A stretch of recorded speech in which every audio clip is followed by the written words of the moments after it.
Jadi gue kira kayak ikutan. Besok ending.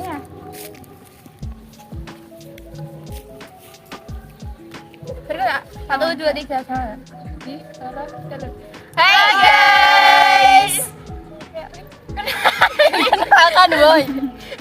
Oke guys, di sini kita akan mereview tentang patung-patung yang ada di Indonesia. Salah satunya diantaranya Jeneponto Patung. Kita belum kenalan kelompok kita. Guys, kita mau kenalan dulu. Sebelumnya kita akan memperkenalkan dari yang paling kita dari sana. kelompok Kita dari Esther. Oh iya guys, sorry guys, kita dari kelompok Esther. Oke, selanjutnya kita akan perkenalan diri dari ujung sana. Silakan. Halo, nama aku Ayu Sanggraini, nomor absen 30 kelas 12 MIPA 3. Halo, aku Vina Catur Hanafi, absen 13 dari kelas 12 MIPA 3. Hey, aku Nabila, nomor absen 20. Oke guys.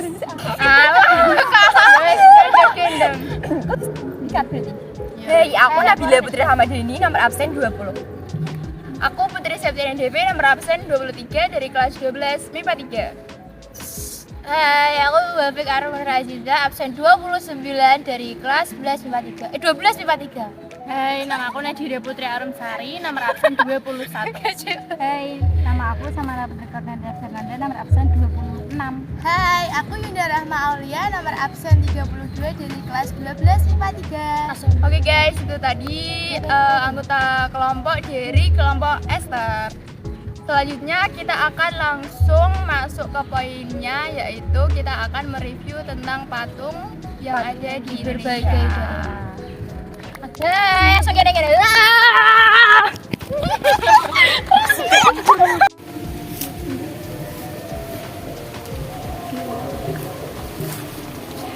Hai guys, aku Devi dan Aku Ais. di sini kita akan mereview tentang patung Bandeng yang ada di Kabupaten Pati. Oke, langsung saja. Kabupaten Pati merupakan wilayah yang berlokasi di kawasan pantai utara Jawa Tengah yang berbatasan langsung dengan Kabupaten Rembang, Jepara, Blora, dan juga Gerobokan.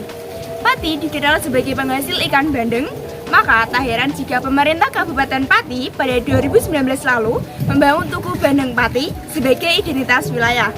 Tugu yang diresmikan pada 9 Januari 2019 itu memiliki nilai filosofis. Selain itu, identitas Kabupaten Ikan Bandeng merupakan sumber utama perekonomian masyarakat setempat. Letak di jalur lingkar selatan Kabupaten Pati, Tugu Bandeng Pati dibuat abstrak berbahan dasar besi dan roda-roda berwarna kuning keemasan. Jika dilihat sekilas, tugu ini layaknya sebuah robot. Oke, selanjutnya akan dijelaskan oleh Ais. Oke, selanjutnya, selain bangunan utama berupa patung ikan bandeng raksasa, tugu ini dilengkapi dengan puluhan patung ikan bandeng kecil-kecil yang tersebar di area taman. Untuk mempercantik tugu tersebut, lampu warna-warni dipasang yang membuatnya terlihat lebih spektakuler di malam hari. Total biaya untuk pembangunan tugu ini mencapai 3,8 miliar.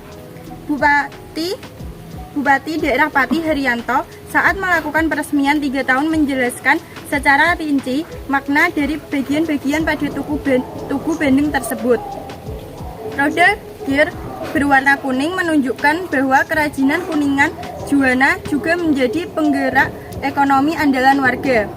Sedangkan simbol mesin yang bergerak memutar dari bahan kuningan dan logam ini menegaskan bahwa Kabupaten Pati selalu bergerak dinamis. Pergerakan yang dimaksud adalah dinamika perekonomian masyarakatnya. Harapannya, stigma Pati sebagai kota pensiunan bisa terkikis sedikit demi sedikit. Ukuran panjang patung 26 meter dan ketinggian dari tanah 15 meter. Oke guys, itu tadi review patung Bandeng Kabupaten Pati yang bisa kita buat. Selebihnya dan selanjutnya akan dijelaskan oleh teman-teman kita lainnya. Bye-bye. Hai guys, aku Wafik Armanur Aziza dan teman saya Nabila Putri Ahmadani. Di sini kita akan mereview tentang patung Jenderal Sudirman. Patung Jenderal Sudirman ini sudah diresmikan sejak 2003. Secara keseluruhan tinggi patung Jenderal Sudirman itu mencapai 11 meter. Di mana patung ini, sosok Jenderal Sudirman setinggi 6,5 meter dan penyangganya setinggi 5,5 meter. Bahan pembuatan patung tersebut dari perunggu seberat 4 ton. Nah, untuk patung Jenderal Sudirman tersebut dibuat oleh Edi Sunaryo, seorang seniman yang berasal dari Bandung, Jawa Barat. Pembuatan patung itu juga didanai oleh keluarga dan kemudian disambungkan kepada pemerintah provinsi DKI Jakarta sekitar tahun 2003 sampai 2004 di masa kepemimpinan Gubernur Sutisyo. Menurut cucu Jenderal Sudirman yang bernama Ganang Sudirman, hormat beliau itu untuk menghormati kepada pemberi amanah. Tangannya itu tidak akan diturunkan kecuali amanah. Kenapa patung Jenderal Sudirman itu hormat? Karena menurut cucu Jenderal Sudirman yang bernama Ganang Sudirman itu menandakan hormat beliau untuk menghormati kepada pemberi amanah. Tangannya itu tidak akan diturunkan kecuali amanahnya sudah tidak ada di pundaknya. Meskipun Jenderal Sudirman dalam karir militernya telah berhasil mempertahankan kemerdekaan Indonesia, tetapi amanah yang diberikan rakyat itu dianggap belum tuntas. Kebetulan beliau meninggal pada usia muda, yaitu 34 tahun pada tanggal 29 Januari 1950. Dan pada saat itu amanahnya masih ada di pundaknya. Beliau meninggal akibat penyakit tuberkulosis yang dideritanya berselang 2 tahun setelah dilantik Presiden Soekarno sebagai Panglima Besar TNI.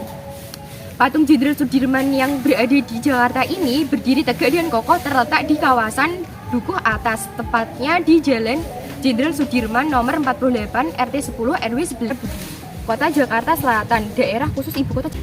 Lokasi patung Jenderal Sudirman di Jakarta ini berdiri tegak dan kokoh terletak di kawasan Dukuh Atas, tepatnya di Jalan Jenderal Sudirman nomor 48 RT 10 RW 11 Kecamatan Setiabudi, Kota Jakarta Selatan, daerah khusus ibu kota Jakarta.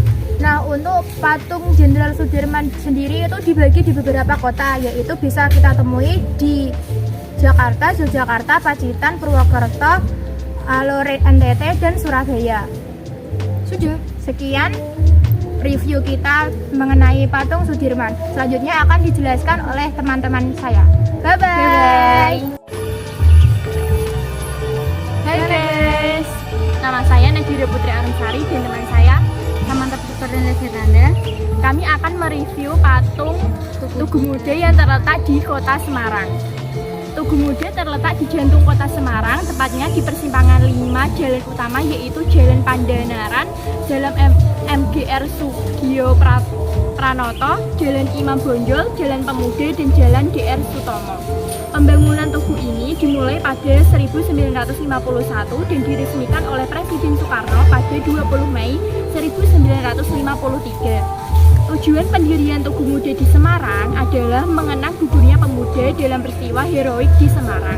Adapun peristiwa yang melatar belakangi dibangunnya Tugu Muda ini adalah pertempuran 5 hari di Semarang yang terjadi pada 15 Oktober 1945. Monumen ini menggambarkan semangat juang dan patriotisme warga Semarang saat itu yang berusaha mempertahankan kemerdekaan. Para pejuang yang berasal dari berbagai kalangan sangat gigih dan rela berkorban demi kedaulatan bangsa. Sejarah pembangunan Tugu Muda dibangun sebagai monumen peringatan gigihnya rakyat Semarang mempertahankan kemerdekaan Indonesia. Awalnya, tugu ini didirikan di tengah alun-alun Semarang. Gubernur Jawa Tengah, Wongsonegoro, meletakkan batu pertama pembangunan pada 28 Oktober 1945. Namun, meletusnya perang pada bulan November 1945 menyebabkan proyek pembangunan Tugu Muda tertunda. Bahkan, tugu ini dibongkar oleh tentara Belanda yang bergabung dalam NIKA dan RAPWI. Selanjutnya pada 1949 melalui Badan Koordinasi Pemuda Indonesia atau BKPI, pembangunan monumen dilanjutkan kembali. Akan tetapi, proyek pembangunan tugu kembali tertunda lantaran permasalahan dana.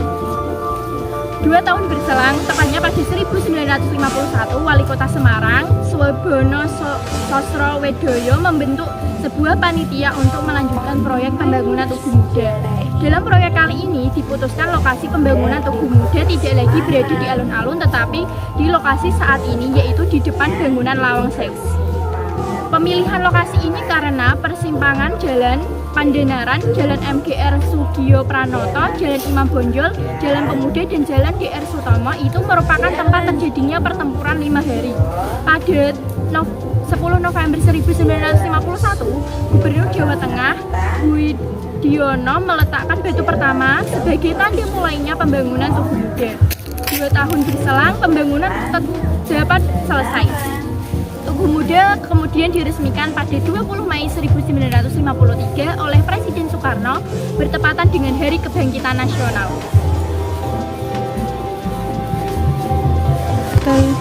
Struktur bangunan Tugu Muda dibangun dengan desain menyerupai lilin yang menggambarkan semangat para pejuang dalam mempertahankan kemerdekaan Indonesia.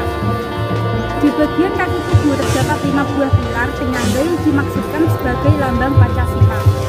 Pada tiap pilar tersebut terdapat hiasan atau relief berbeda yang memiliki maknanya sendiri sebagai berikut. 1. Relief Bongoredrodeng menggambarkan kehidupan rakyat Indonesia pada masa penjajahan yang tertindas dan sangat menderita. 2. Relief pertempuran menggambarkan perjuangan saat pertempuran 5 hari di Semarang yang gigih mempertahankan kemerdekaan Indonesia. 3. Relief penyerangan melambangkan perlawanan rakyat Indonesia terhadap segala bentuk penjajahan terhadap Indonesia. Relief yang keempat, relief korban menggambarkan bahwa rakyat Indonesia yang gugur sebagai korban saat mempertahankan kemerdekaan. 5. Relief kemenangan menggambarkan hasil dari perjuangan yang gigih dan tidak kenal lelah dari rakyat Semarang.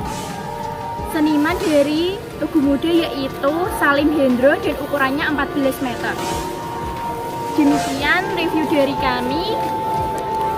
Bye-bye. Hai guys, saya Rahma bersama teman saya Vina. Di sini kami akan mereview tentang patung 9 kuda yang ada di Tuban. Yang pertama akan dijelaskan oleh Mbak.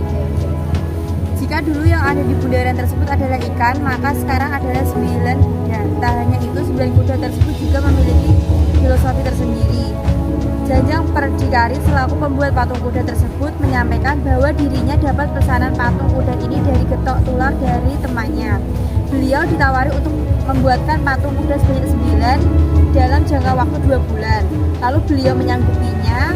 Abe Jajang sapaan akrabnya juga menyampaikan menurutnya filosofi dari 9 patung kuda tersebut bahwa patung tersebut merupakan simbol kekuatan dari bawah, seperti kekuatan dari bawah yang bentuk semangat gitulah, semangat kebersamaan untuk menuju ke atas. Jadi kekokohannya dari bawah itu ungkapnya. Pasalnya sudah sejak kecil dirinya mengenal dunia seni, jadi tak heran jika dirinya yang terpilih untuk mengerjakan proyek tersebut. Pria kelahiran Sidorejo itu mengungkapkan jika mengenal dunia seni sejak kecil dan mulai menggelutinya pada tahun 1986 sampai 1987 hingga mendapat pesanan pertama untuk tentang Swan Sindio hingga pernah mendapatkan job pembuatan patung naga sebanyak 40 di Ciamis. Pada tahun 86 sampai 87 itu mulai menggeluti membuat patung, melukis hingga akhirnya dapat job membuat patung-patung yang ada di kelenteng itu, dan pernah juga membuat 40 sama relief-relief lainnya di Ciamis. Tambahnya pada reporter Tuban.com. Untuk saat ini beliau masih mengerjakan pembuatan patung balen untuk Taman Seleko. Juga dalam mengerjakan beliau sering merasa bosan, dan untuk menghilangkan rasa bosannya beliau mengalihkan kegiatannya. Dalam pengerjaan beliau dibantu oleh 2 karyawannya sehingga bisa cepat selesai dan mencapai target pengiriman dan pemesanan tak hanya dari dalam kota saja namun juga dari luar kota. Ada 2 orang yang membantu saya kalau untuk pemesanan ya bisa dari luar kota juga, biasanya yang kesini. Ya. Sekian, terima kasih. Bye-bye.